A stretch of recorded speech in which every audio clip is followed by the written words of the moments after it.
At 9:15 a.m. on October 21st, 1966, a devastating mining accident occurred in Aberfan, Wales, UK, which eventually killed 144 people, including 28 adults and 116 children. For this town, this means that nearly a whole generation has disappeared from the world. In 2002, Queen Elizabeth II said that not visiting the disaster area immediately after the Aberfan mining accident was one of her biggest regrets in her life. First of all, let's talk about the cause of the accident. Friday, October 21st, 1966. Before that, Wales had been hit by heavy rains for several weeks, which caused serious liquefaction in the 34-meter-high waste soil pile in the 7th garbage dump of the Medi mine next to the town of Aberfan, so it collapsed unexpectedly and hit the town. The area closest to the coal mine waste is Pantras Middle School. Therefore, most of the victims are minors. In addition, the collapsed waste pile poured down at a speed of up to 128 kilometers per hour, so there was no escape. The second question is, could this mine disaster have been avoided? Yes. According to relevant evidence disclosed later, in January 1965,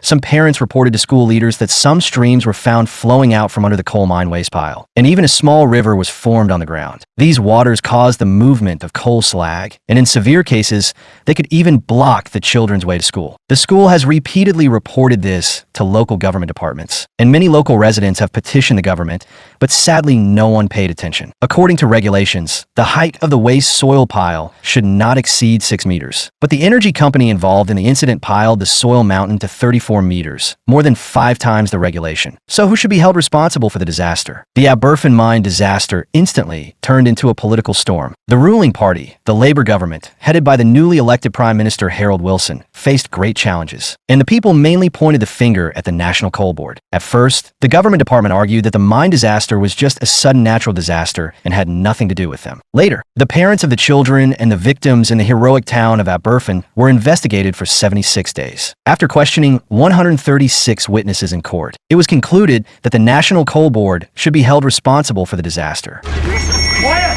Quiet! Quiet!